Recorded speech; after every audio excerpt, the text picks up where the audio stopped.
Hi everyone, welcome to the stream. I just want to say that before this DevTalk gets started, that when we recorded this, unfortunately my audio was not recorded properly. So what I'm going to be doing is, by editing this video, I'm going to be adding my voice in. Obviously it won't be the exact same words that I used, but it should be close enough for you to get an idea of what questions were asked and what Monkeyman and ZenQ were actually answering. Um, I hope that it's not too bad in the end, so we'll have to see. So in Yeah. this Dev Talk, we're actually going to do something different and introduce everyone before we get started. I am Kurt, creator of the Assistant for No Man's Sky app, and we're joined today by Monkey Man. Can we call you Monkey Man, or do you have another name? Yeah, Monkey Man's fine. Okay, awesome. So we do have quite a few questions to ask you. Some of them have been submitted by Roger HN just now, so you won't be as prepared. Oh, cool. So before we get started, just want to know how are things doing on your side of the world? Yeah, it's pretty good. Yeah. No, I'm in Australia, so it's actually not too bad over here. Things are starting to open up again a bit, and yeah, can't complain too much, I guess. Still have work, people around, so Okay, well that's good. yeah. From what I've seen, Australia's doing well. Yeah, it's all right. Yeah, I mean, we're still looking at New Zealand, being like, why doesn't my prime minister look like that?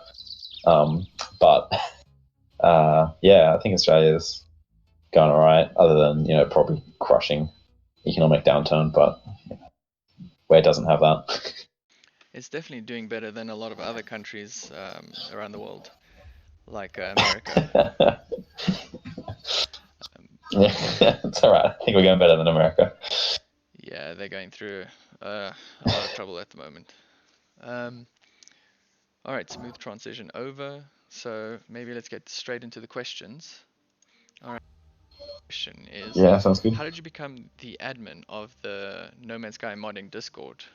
Oh, I just kind of ended up. I don't know. I don't know. I started off, just making a few mods, and then just stuck around. Really, I don't know. I guess kind of I was one of the few people who actually uh, stepped up to do it. We had a few people, and one or two left early-ish on, and I guess because I started doing the mbin compiler stuff and did a few tools and things, and I'd been around long enough. I was just, I don't know. I just ended up doing it. I don't even remember how it happened. It just kind of did. Like, I I don't even remember. I don't know how long I've been an admin for. Because it seems like you are running the whole of the No Man's Sky modding community. There's a few of us. That's true, but you are maintaining the program that allows for modding in No Man's Sky. Pretty much without your tool, there would be no Man's Sky modding. Yeah, it's pretty useful. Definitely, definitely. So do you mod other games? So years and years ago, when it was what was GTA Vice City, I used to do a bit of modding in that. I didn't develop anything, but I used to putting in modded cars and stuff, and using other people's tools to like modify the map and do things like that. So I'd done a little bit of modding there, I guess. But yeah, No Man's Sky was really the first one. I don't even know why I got into No Man's Sky modding. I don't know. I think maybe I was disillusioned by the release of the game and went, oh, let's see what mods there are. Um, yeah, I've only ever used mods. I've never created. yeah. The first No Man's Sky mod I used was for the ships. They didn't fly properly in the beginning. Oh, the control. Yeah. I remember the that was funny actually how they got that to work. There's in the ship in like one of the globals controls how your ship controls. They basically set one of the values to -1, which for a float. So it basically sets everything to just F. And so it just, for whatever the reason, when the game read that, it just didn't know how to handle it. And for some reason, that just made your ship handle better. And that was pretty much how the low flight mod worked. Because in the very first version of the game, you couldn't get too close to the ground. And so someone just found a random value that if you just set as -1, you could kind of fly wherever you wanted. It wouldn't check how high you were. So yeah, I remember that. That was pretty funny. Wow, it's weird how that works. Yeah. So you didn't create the mbin compiler, right? That was someone else. You now No. maintain it, right? Yeah. So, Geez, I feel like I should should know who it was that started originally. I feel like it's been a long time since I've even looked. Who did I fork it from? Emus. It's forked from Emus, yes. So yeah, so Emus was one of the first people, and he was the one who originally got Mbin compiler going. And yeah, so this was back in the days of when the game first came out. The modding scene was very different. I mean, the whole community was very different, right? Because you had a lot of people who bought the game thinking it was going to be this amazing thing, and then rage quit or whatever, basically. And so it was very funny because like we were kind of with this little kind of modding community started really strong. A bunch of people developing things, looked really cool, and then as people kind of got disillusioned by it, and people started leaving, the modding community started getting kind of smaller and smaller, and we ended up with this little core group who were like developing for no one, basically. Like we weren't sure if Hello Games were ever going to update the game again. They might have just completely abandoned it. So it was a very weird time, I guess. But yeah, so I started off. I came in pretty early actually, and I made a few little mods. Like I remember figuring out how to add new products and stuff.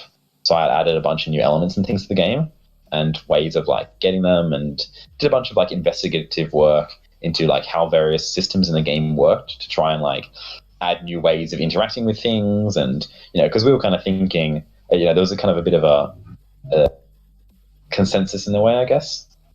If Hello Games doesn't update this again, then we want to see how far we can push this. Like, what can we make with the game? We can. I was developing NMSDK, which is the Blender plugin to add new items and 3D models in the game. And so we were kind of looking forward, as in like, Hello Games is not going to update this, but we can kind of just, let's see what we can do with this game, and what mods can we make, and see if we can kind of make it so that, in modern No Man's Sky, if Hello Games aren't going to support it, we will at least have all these cool things that you can add, and people make mods with all kinds of new structures on planets and all this kind of stuff. So that was kind of what was going on at the time. And then Emus left. He just kind of stopped being around. And it didn't matter too much because Mbin compiler was pretty much working, but it still did have a bunch of issues. And I have no idea why I decided to look at it, but I guess, I don't know, morbid curiosity. But yeah, I kind of started looking at it, and it just over time, kind of became the main maintainer for it. Is the Mbin compiler specific to No Man's Sky only? Yeah, very specific. No, it's so the development process is literally decompiling the No Man's Sky executable and then looking at the game and seeing how it reads Mbin files, essentially, because the game has to have some way of loading them. And so what it essentially does is it loads the Mbin files into memory, but Hello Games basically have these kind of structures. They're like XML files, I think, which basically tells it how to read them. So what data is what. And so we can see that in the executable. And then it's basically mapping that into C# structs, which we then Mbin compiler then loads to know how to read an Mbin file to XML and back. So yeah, it's only for No Man's Sky. That is crazy to me because I can't imagine how to map any of these values. Like, it must have been so difficult in the beginning. There must have been so much trial and error. Yeah, well, Emus luckily put a lot of the hard work in. But yeah, it's changed a lot since then. Like, Mbin compilers come pretty far. There's been a few guys who have helped out a lot. We've got libmbin, which is a DLL. So people who've got applications, you can, instead of using Mbin compiler and calling it by command line, it's just a DLL which you can just include with your program, and it literally just, you can just call functions, you can do all kinds of stuff. So a guy developed that, and it's fantastic because like we've got things like the model viewer, which instead of having to basically decompile everything and loading it from the EXML files, they can literally just load entire models into memory using libmbin. And so, yeah, it just kind of streamlines a lot of the processes and things like that. So it's pretty useful. That's pretty awesome. I'm still using the EXML files. It's probably too late to change everything now. Yeah. I think I'll stick with EXML. Yeah, that's fine. Yeah, but if you do, libmbin works very well. But I mean, yours is a app, so you can't really include the DLL and all the mbin files. I think it's probably not efficient. Yeah, well, I'm not including the mbin files in the app. What I'm doing is I'm using a console app to read the XML files into JSON, and then I copy those JSON files across to all the apps. Yeah, that's sensible, I guess. Yeah, it's easier. It's better probably just to get all the info you need. Yeah, you've got it working. Yeah, and it's also from how the app was built. I had to, in the beginning, I was getting all the information from the wiki and manual entry, and people were helping me translate. And so now I take the game files and I link it up with my original files and then save it. So it's a bit of a long process. So there's a have you heard of, I don't know how to really say it, but mums, I guess it's the Lua thing. Yeah, I've seen it in the No Man's Sky modding Discord. You should check that out. It is quite fantastic. It's uses Lua, but W. Berto, he's one of the guys he's been helping me like decompiling the executable and with some scripts and stuff there. But he's the main developer for that, I think, and someone else as well. But yeah, it's great. Basically, it's a way of, so like, let's say you've got a mod, you can write some script files which are Lua, which basically says if you have the vanilla file and you kind of say what changes you're making to it, and then that will kind of create the mod for you. And so then, now that we've had this update, people all they have to do is just rerun their Lua scripts, and it'll just automatically update the app, provided mbin compile is updated.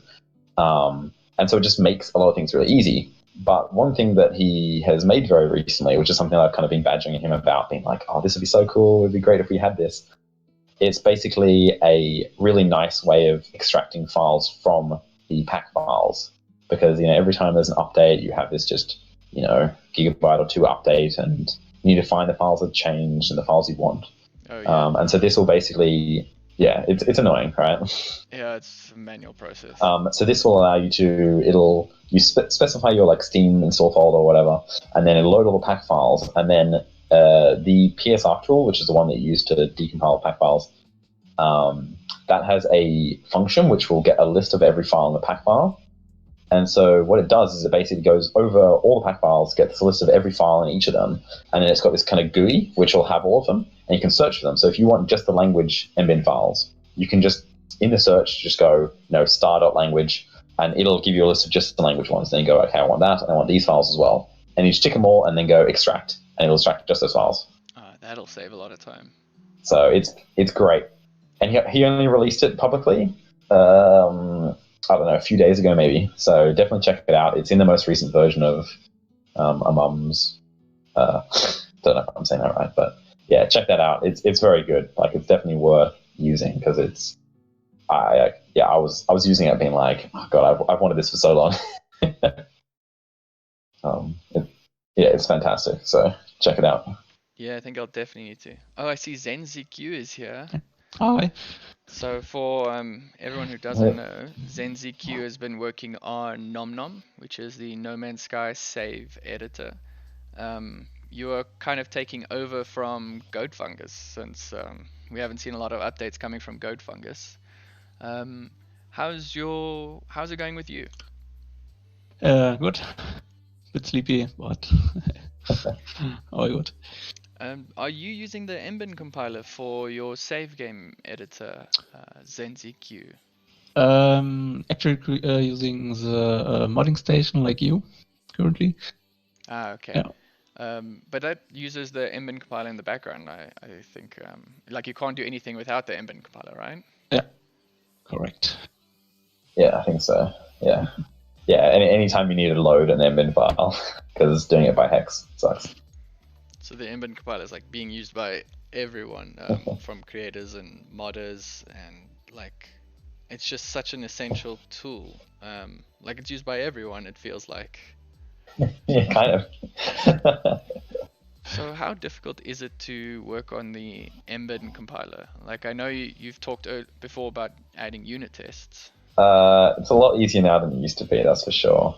So I think I was saying earlier, we've got a lot of automated tools, So we use IDA, and there's a few other disassembly tools that we use to like look into executable.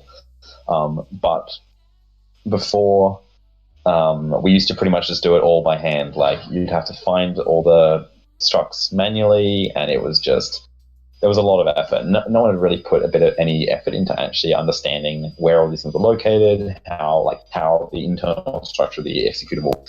And then maybe about a year or two ago, I kind of sat down and actually went, I'm spending so much time doing this. Like there's got to be some logic to these things. And I think just spending hundreds of hours of looking at it, I kind of slowly got to understand how a lot of this stuff was structured. And so over time, I kind of developed a few scripts in Python for it, which I can kind of, now when I have an update, once the decompiling is run, I literally just put a version number in for whatever the executable is, and then get it to run, and it just generates a text file which has the list of all the structs and a bunch of information. And then I've got another script which does a comparison to the old one, from my extraction from the previous one, and it gives me basically a text file which I can just stick straight into GitHub, and I can have a tick box list of all the things that have been added, removed, changed, all that kind of stuff. And so I know exactly what's changed. So every time an executable comes out, I go, cool, they've added 100 new structs. Great, I've got 20 hours of work ahead of me. Oh, yeah.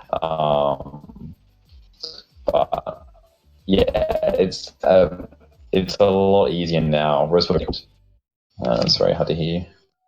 Your audio is being a bit funny. You're getting a bit of a robot voice. Oh, sorry. Yeah, the internet might be going funny.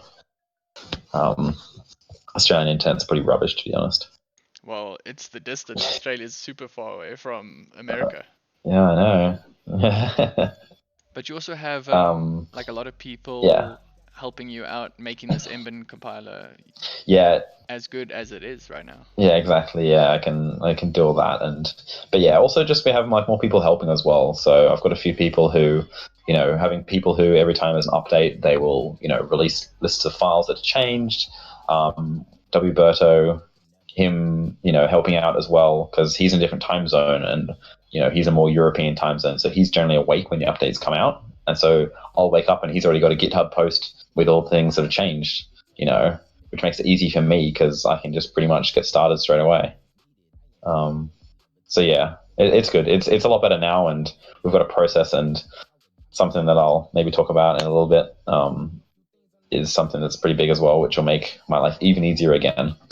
Well, I'm interested. Go ahead. So you've probably come across the globals in the game files, right? I've heard about it, but I've never looked at it actually. Yeah. So they're an interesting file because when the game was very first released, they like all the files have this kind of structure in the executable, except for globals. Globals, they're just a giant list of floats and integers and strings, and you don't really know what any of them mean. And so they're kind of like something that people have always wanted to know because, the low flight mod that used globals, lots of mods use these things because they control, unsurprising, a lot of things in the game, they're globals. But in the executable, traditionally, they never had any names. So all the, when you open an EXML file, you can see, X equals this, Y equals that, whatever. You know what these values mean. Whereas the globals, it was just this giant list of thousands of unknowns. And it was just like, I would love to know what any of these things mean. And people spend a lot of time, trying to figure them out. And then just randomly in, what update was it? 1.3 or 4 or something like that. One of those updates, just randomly, all the globals were mapped in the executable. And so we were able to just go through and just give every single value a name. And it was amazing because you had all these things of people being like, oh, I wonder what this does. What does that do? Suddenly we knew exactly what it does. And so a lot of people were able to make, more mods because you could go, oh, that, this float value is actually some random specific value for something, right? And so it kind of opened up a lot of really cool modding. And then it seems like Hello Games have realized that they'd done that and they might have thought it was a mistake. And so, the next release it didn't have that anymore. So they've removed all the globals from the executable. And so obviously we were a little bit sad about that. Went back to having not everything unknown, but when updates came out, you just had unknowns again. But in this recent update that came out today, they've re-added all the globals to the executable. And so, now we can map them all out, which is kind of exciting because they've added quite a few since version 2. Okay. Yeah, so that's interesting. Yeah, that's kind of the exciting thing that I discovered this morning when I was looking through it, because I just every time a release comes out, I always not Google, but search one of the names in a global to see if it's there, just in the hope that the search will throw it up. And I searched it this morning, I saw it, and I was just like, yes, this is so good.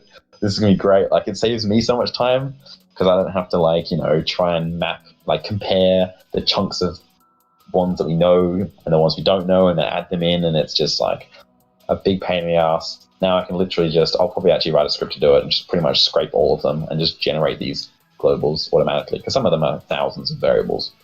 Okay. So, yeah, that's quite interesting. Exciting.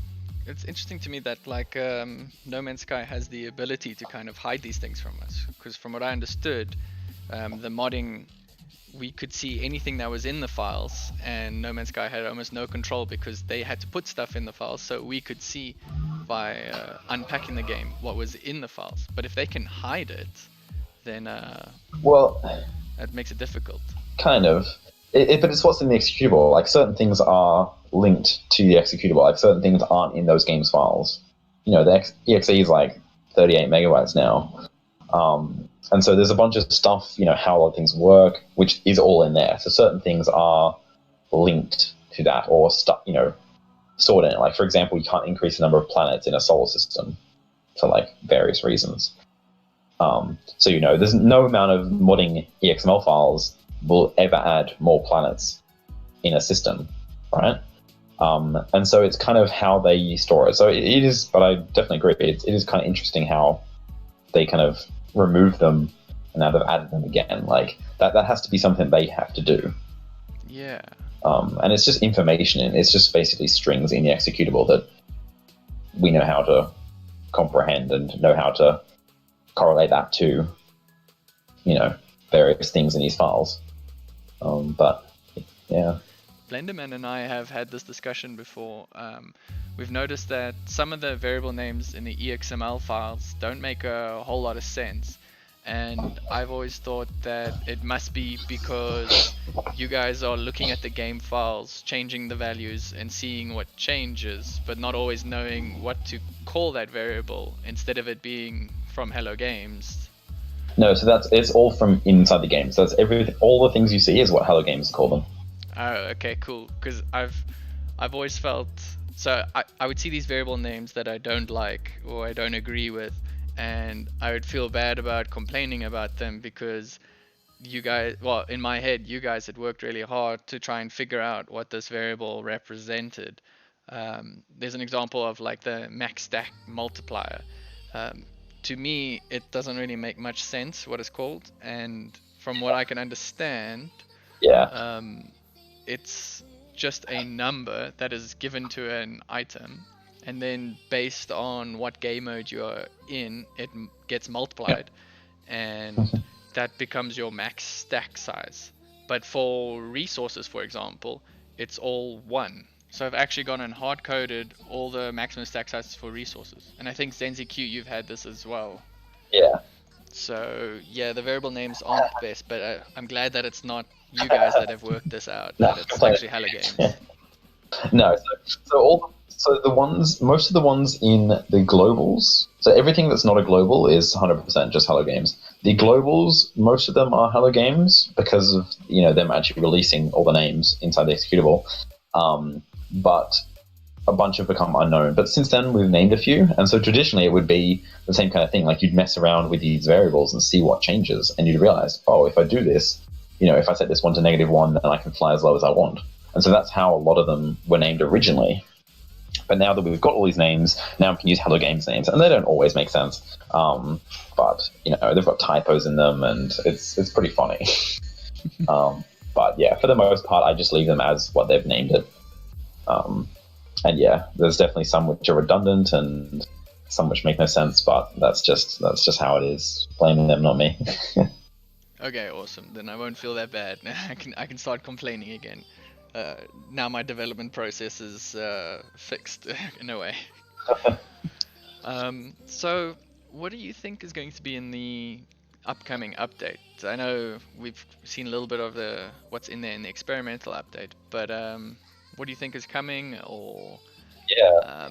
what do you think, or what are you looking forward to seeing in the next update? I guess this little one they've added hasn't added too much. So unless this is an experimental one, so.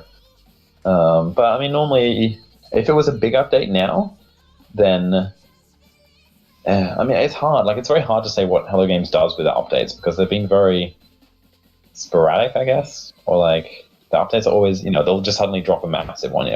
Version 2 out of nowhere, like kind of just, And so it's pretty hard to tell whether or not this is just a little one. They're just doing this one because I don't even know if this is a minor update. Like if this is going to be 2.3 or what are we at? Yeah, we're 2.24. Yeah, 2. What was it? 2.42. So we don't know if this is 2.5 or if this is still 2.4 something, and then there'll be a 2.5. So it's kind of hard to tell, really. I don't know. I've got all the things I would love to see in the game, like planetary dynamics and interactable suns and all that kind of jazz. But yeah, I don't know. I don't know if that'll happen, but yeah, I'm not sure actually. It's very hard to tell with them. Yeah, and that's kind of one of the things that makes me really sad about Hello Games is that I really wish that they would communicate more with their fans. Yeah. I'd like to hear more from the developers on like what they're working on or like the issues that they're facing. Like maybe hear them say, "Oh, crossplay is really difficult to integrate, but it's on its way." Yeah, it would be cool. I don't know. I mean, I'd like it as well. It'd be nice to have some idea, but at least normally now they actually have like trailers, so it's like, oh cool, I've got 3 days to prepare for an update coming out, which is nice at least. A heads up. But yeah, I don't know. We'll see. Like it's stressful though. Yeah, I mean, maybe in this update there's a few more hidden things, like for example, before. When was it? So like a good example actually is before they released the, I don't know what update it was actually, 1.3 maybe, when they added the next alien race, like the what are they called? What are they called again? Slipped my mind now. I don't remember now.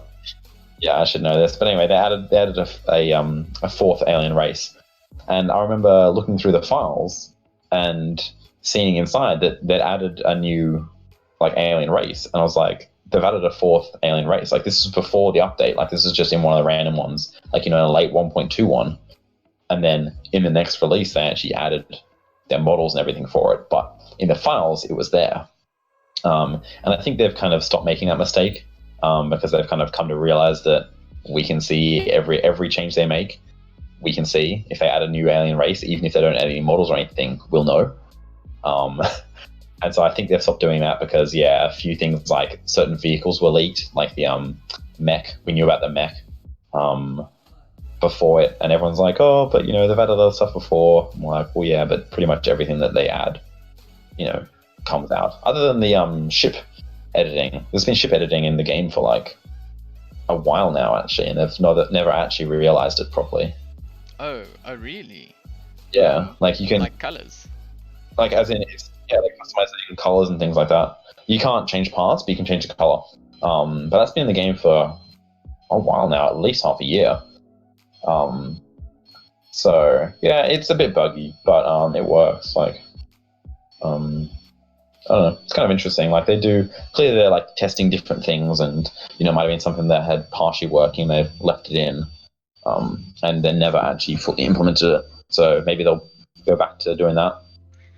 Yeah, I guess they can't hide stuff from the modders, but there's also times where they Well, there's a lot of stuff in the game files where they've added really cool things like a mega solar panel, which would be like super useful. Instead of people putting down 10 solar panels, they could put down maybe like one or two of these mega solar panels. And yeah, it's cool features like that, and like bigger, improved electromagnetic generators. But yeah, it never gets used or like properly added. There's the files that are kind of madness. I wonder about that. Yeah, there's a lot of files in there that aren't actually used. Hello Games really doesn't like deleting things from the game. No, they really don't. It's very weird. There's a lot of crud. Yeah, and from what from what I've seen on video game documentaries, is that the assets in the game are linked so tightly that a lot of times you don't even know what's using an asset, and so it's quite risky to delete that asset. Yeah. Because then you have to go test the whole game and see where it was being used and what's now breaking. Well, that's at least how I understand it. How would they not know that? Like, Control Shift F in VS Code, and I'll tell you every single instance of it. Yeah, and like for the apps, I'm not afraid of deleting any of the assets. But at the same time, the apps aren't as large as No Man's Sky is. Yeah, that's true. The code base would be very interesting. I would love to see No Man's Sky's code base. There's a lot of. I remember I've probably got a few questions actually from a while ago actually that I would love to have like posed to Hello Games, being like, in your source code, does this happen or does this happen? You know, just like how various things work, like, you know, entities and emitters and triggers and like all these random, like very specific questions that'd be like, what happens in this function? Like, is it doing this or is it doing this? And they'd be like, how do you even what is this question? That would be awesome. But that brings me on to my next question. Have you ever reached out or received feedback from Hello Games? No, I haven't. No, I've never really bothered. Like, I mean, I assume they know of me because this, like, you know, they would have to have come across this tool that would be like, how do people mod No Man's Sky? Right? Because they've, you know, they've publicly acknowledged, well, kind of publicly acknowledged, but like they've, you know, posted pictures of people, you know, modded games, and so they know that mods exist. And so I'm sure they would have gone, how are people even making mods? So they definitely would have come across my repo. So they know about me. I know that much. But I don't know. Yeah, I've never really tried to contact them or anything. You know, they're doing their thing and I'm doing mine, I guess. Because I have, when the app was out maybe for like a few weeks, I sent an email to Hello Games just saying, you know, this is the app that I'm making, this is where I'm getting the information, scraping from the wiki. Do you have a problem with the app? Do you want me to take it down? Because I will if you ask me to.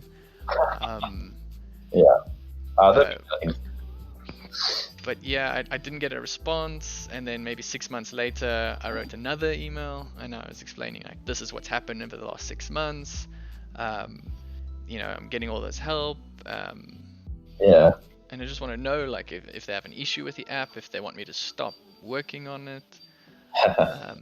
But at the same time, or just like acknowledge that I'm here and that I'm trying to make their game better, and I would just like them to send an email to respond. Yeah, I guess it's hard, like, you know, like with modding and stuff, you know, they can't be fully like, yeah, we fully support modding, because, you know, you've got like PlayStation and Xbox and stuff, platforms which can't support it, and then suddenly you're having, you know, PC being in some ways a preferential console.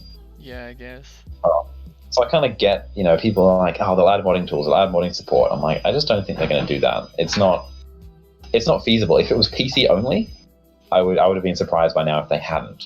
But because, you know, we've got crossplay, we've got all this stuff, it's just not, you know, they can't really do that, because people on PlayStation be like, oh, we want mods and blah, and then, you know, then there's this whole issue, and you have to deal with Sony and Microsoft, and like, that's just nothing they want to deal with, right? Yeah, and I imagine Sony gives a lot of pushback. Yeah. Things like crossplay, and Sony's never really been eager to play with other people. They seem to always make it more difficult for developers to add crossplay, even though I don't think it's that difficult. Yeah. The network code should be easier now that it's technically one platform. But yeah, Yeah. Well, I know because Rocket League got crossplay, and it was everyone with everyone but Sony.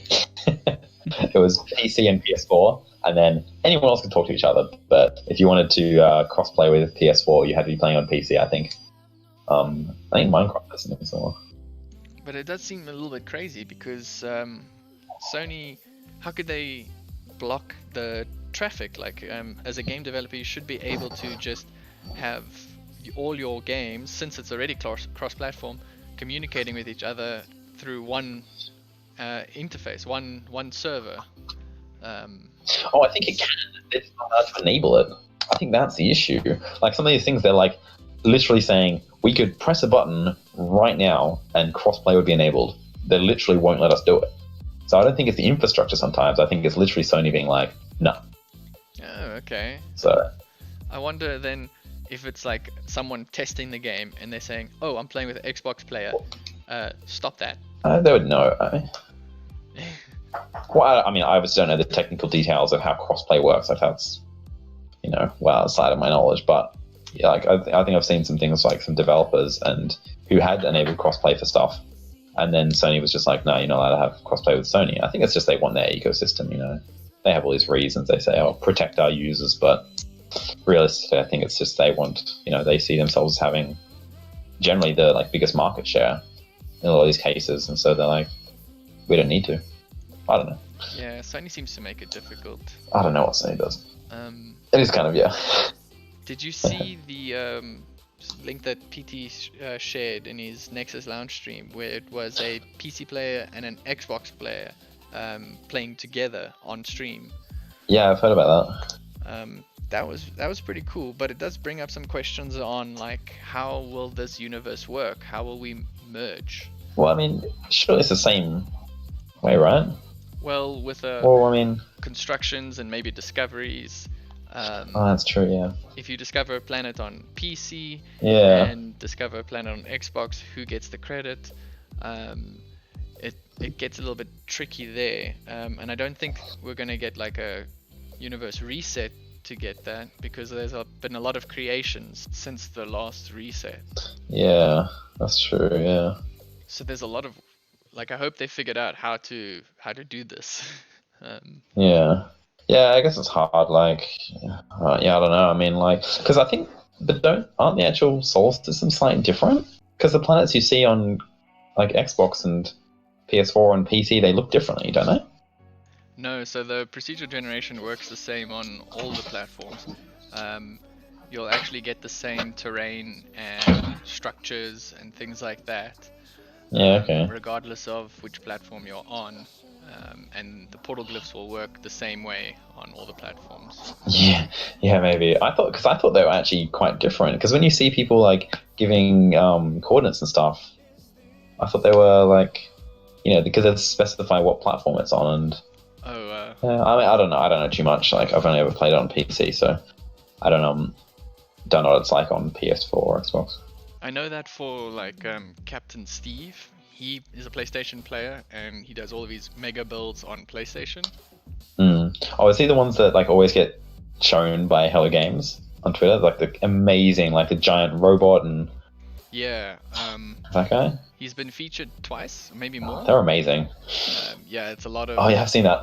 It's a lot of work to do all that. So he will go and create his creation in PlayStation, and then the people who follow him will go onto the different platforms and then build it for him on those platforms. So it's a lot of work, but then at least everyone can see the creation. Yeah, that's pretty cool. Regardless of platform, obviously. Oh, yeah, I know. Yeah, well, if they have crossplay, then what happens there? What happens if two people have built bases in the same places? Yeah, that's difficult, eh? What happens there? I hope Hello Games has solved that. Well, they've I can see that they've actually updated the stocks relating to sending and receiving bases. So they've done something about it. And that's cool. I think it'd be cool if they had a kind of a filter that you could switch between, so you could see switch between Xbox, PlayStation. That'd be kind of interesting. Like filters. Yeah, that'd be cool. They're almost like parallel universes, different consoles. Sorry, ZenZQ, we've kind of taken over the conversation. What are your opinions on the update that's coming up, or anything that we've said? Is he there? Oh, I think you're muted, ZenZQ. Yeah, sorry. Oh, there we go.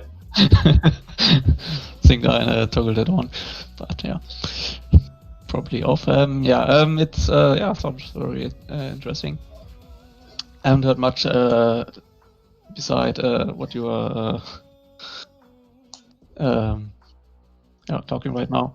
Yeah, but seems to be very interesting. What's coming next? Okay, awesome. Sorry for not talking to you as much as we should have. And at this point, I realized that my audio wasn't recording. So I hope that up until this point, it's been convincing for all you guys. And now we're going to go back to what was actually streamed and recorded. Oh no, I think the stream, someone was muted. It may have been me that was muted this whole time. Oh yeah, okay. That's bad. It's just me talking. Yep, it was just you talking the whole time. Was this on YouTube? I'm just on Discord, so I haven't even been looking at anything else. No, it was with OBS because the settings get because my mic when I joined up it wasn't set up, so when I set it up it was still on mute. Oh well. A stream of me talking talking to myself. I hope you were talking the most. Me, I was talking a fair bit. Alright, let me just... You won't know what the questions are, though. Yeah. Oh, man. Oh, what's your muzzle? It sounds like you need some coffee. Yeah. See, the sound checks that I do is just to make sure that the Discord works, but I didn't do a sound check to see if everyone can hear me. I gotta set up a checklist or something. Yeah. I checked on YouTube if you're live already, but Monkey Man was talking, so You would didn't go check if I can hear you or not. I wonder if there's a way that I can hear the YouTube stream without it coming through my desktop audio, so then people won't hear duplicate.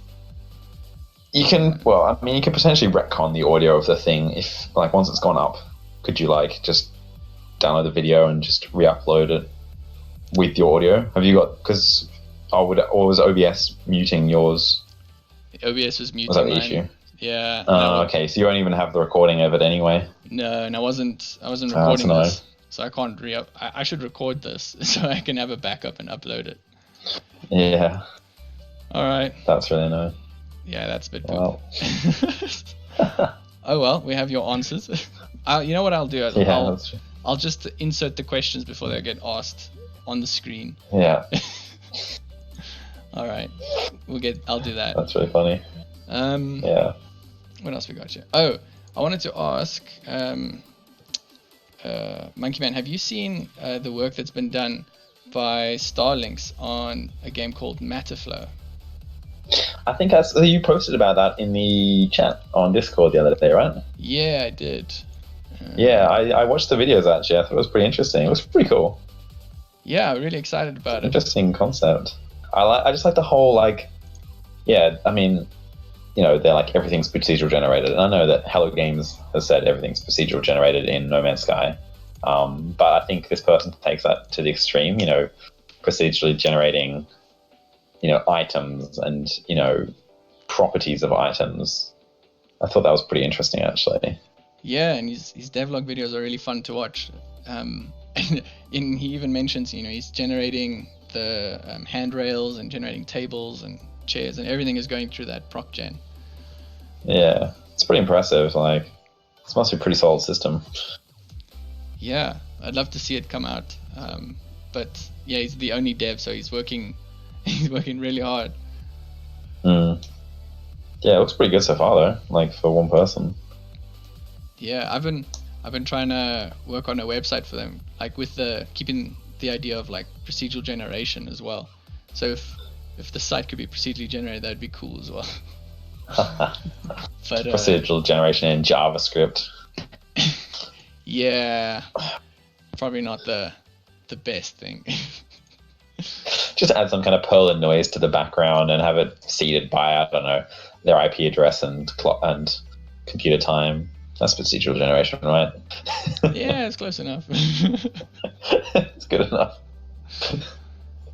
Yeah, so that's something that I've been working on this week. I've still been working on the AssistantNMS guy app. I've been trying to get some of the data, correcting a lot of the data and getting ready for the update. Like being able to see when the update comes out, I want to be able to see what is the new items that have been added. So just marking the things that I don't want to add so far. And yeah, then working on Matterflow's website. Hopefully that'll become the official website. Nice. Yeah. Is there anything that you've been working on Mbin Copilot this week specifically, or last 2 weeks? I mean, I only really work on it when there's updates. But I got back into doing a bit of work on NMSDK, which is the Blender plugin. Oh yeah. Because a few people were having issues with that, so I've and that's kind of always got work, because it's adding various things, or I've been trying to add more test cases for it. But also just like when Blender, I hadn't actually updated it for Blender 2.8, and so a lot of people were starting to actually use Blender 2.8 with it, and so I needed to actually update all the code to be able to handle that, and then discovered a bunch of issues and made a bunch of fixes. So yeah, over the last month or two, I've kind of been working on that, just fixing bits and pieces, and then because ideally I want to get it at a state where I can actually start adding new features and making things work again. So finally ironed out some annoying long-term bugs. All right, that's awesome. Zenzik, how's your week been? Not so much progress. Still working on the teleport stuff. But the code is there, tweaking the UI a bit now. Okay. And cool. Planning to add some other stuff for this release. Small things, but yeah. Oh, that's very cool. I think shouldn't be that far away for the next release. Yeah, when the update comes out, hopefully your save game editor won't be affected too much. Well, they've changed the save game structure, I think. If I remember correctly. Oh, there you go, Zenzik. You got a heads up. Yeah. Default save data. It's got some amount of bytes added to it. It's got something new in it. Oh boy. It doesn't really affect. So I guess the main thing with that though is just knowing what the names of the new thing is, right? Because Hello Games obfuscated the save, like the JSON file. Oh, okay. Yeah, like if you open up the JSON file, it's got what is it? Is it 4 or 5? Just random kind of. It looks kind of like base64, but it's actually not. But just a few characters, and so each of the actual keys has been obfuscated. Yeah. Yeah. Wow. Yeah. Okay. Yeah. I use the mapping by Goat Fungus as start. Yeah. So yeah, we'll see how the next release will mess it up. Yeah. Well, I think that was just generated from just looking at the save data and just that was just done by hand. So I actually tried to see if there was anything executable which actually does that mapping, but I couldn't find it. So yeah. There's a bunch of old stuff that I couldn't find anymore in the file, but like the jetpack booster are added in there, so should be coming from it. Oh, awesome. Alright guys, I think we're going to start closing the stream off. Is there anything else that you guys would like to add? No? No. Alright, well. I'm gonna have dinner. I still gotta have breakfast. Thank you for joining Monkey Man and ZenziQ. It was great having you guys. Thanks for having us. Hopefully, once I've edited the video, it doesn't look too crazy. Just you guys talking, nothing from me. But yeah, thanks a lot. Thanks. Have a good one. Cheers. Thanks everyone for watching. Cheers.